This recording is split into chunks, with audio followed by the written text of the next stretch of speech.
Hey guys, Richard at Ryden's Room here, doing my latest review this time, and for the next few of these, not in my room.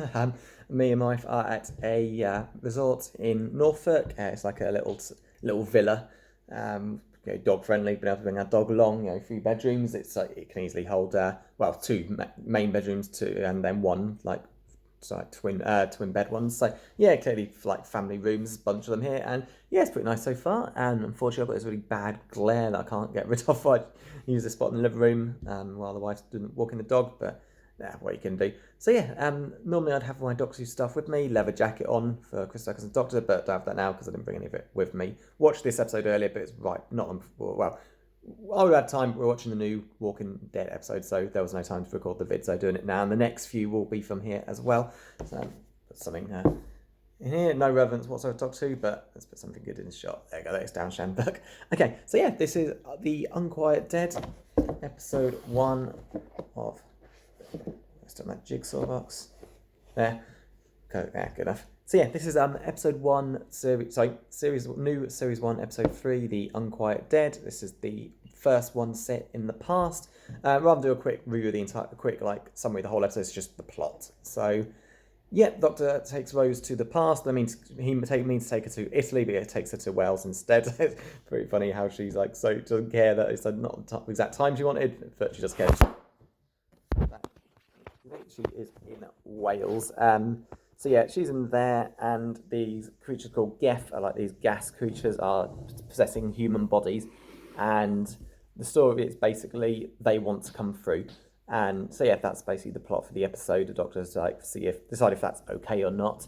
So yeah, it goes into a bit more deeper things you'd expect. So the way Doctor sees it, they want to inhabit dead bodies. Let them. There's not the Geth. There's not many left, and human bodies are just there to be used. He doesn't view it as insensitive like Rose does. He sees it no different to an organ donor card. And again, I'm liking this portrayal. I'm liking how Rose is. She's pretty. I mentioned that it'll sound like from these reviews, I'm not a big fan of her later, and that's true. I'll get back to later. But yeah, she's really stands up for what she believes in. A general trend in Doctor Who is that the Doctor's companions generally let him do whatever he wants and push him around, and Rose wasn't, which was pretty cool here. She's standing up for what she believes in. She thinks it's wrong to use dead bodies this way, and she's there. So basically, links to the show Tortured. The spot in Cardiff they're in is on the Rift. It's basically like a big mass of energy that allows the TARDIS to refuel itself, but also for like energy to get through the void into other worlds. I think that's the general gist. It's been a while since I watched those torture episodes, which really elaborate on it. And there's this Welsh woman who she gets these psychic visions effectively, and she's able to communicate with the Geth. So basically, by the end of the episode, the Doctor agrees to it because the woman Gwyneth, I think it is her name is. Yeah, she she makes the decision herself. She's willing to let the Geth through since there's not many of them. Like all the again latest victims of the war. A bit more information this time. It's a time war, more massive destruction everywhere, and they basically have the huge numbers destroyed.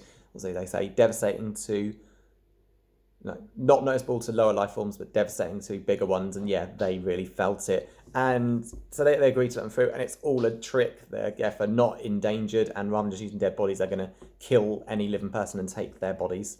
So they're still using the dead, but killing people to get new bodies, and it's all a big double cross. The Doctor actually felt bad for them and doesn't after this. The hero is, of course, one of the heroes, Charles Dickens, played superbly. I never got the actor's name, but he's really good. He works out what they can do if the creatures are gas, just to suck all the oxygen, all the gas out of the room, and it works, and they're able to blow the place up. But it kills Gwyneth, but it turns out she's been dead ever since she got in. It's like she got into the position where the Geth would come through her, as if she knew it would kill her as her destiny. Yeah, it's quite sad. The Doctor checks her neck, realises what's happened, kisses her on the forehead, says he's sorry and thanks her, and then runs off. Place blows up, and the Geth are beaten. And it's just quite a nice story. It's good that Doctor Who did a modern episode, then future, then into the past, and it's a pattern they'll follow for years. Usually episode 3 is the past one. Sometimes in another country, out of Wales. Sometimes it's in a different planet. So yeah, it's a good system they have, and it works quite well because. Yeah, bring a new companion.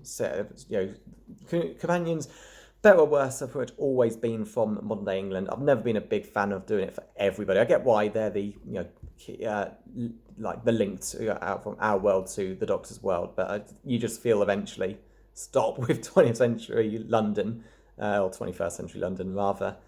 But it works well enough, and of course I see why. But I kind of think enough. For someone from a totally different time, e.g. Leela from the original series, who was, I think, an Amazonian warrior. But yeah, that's it. Charles Dickens helps save the day.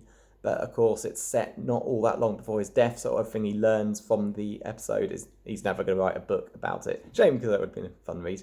So yeah, so that's it. It's a nice story going back to us. Again, this is one I have watched a few times. And like I said in an earlier video, I actually watched this last Christmas because it's set on Christmas, even though it's episode 3, not a special / episode 14, so I wanted to watch it anyway. I'm watching all of them, and yeah, I'm going to watch all the actual Christmas episodes, e.g. the first Christmas episode from 05. Why not? That way it's every single episode once a day. So yeah, good episode, and it's also one I've watched a few times. It's certainly not one of the ones I would never go back to. In fact, thinking about it, I'm pretty sure tomorrow's and Wednesdays, which are a two-parter, I'm pretty sure those two, the only other time I watched them again was 10 years ago.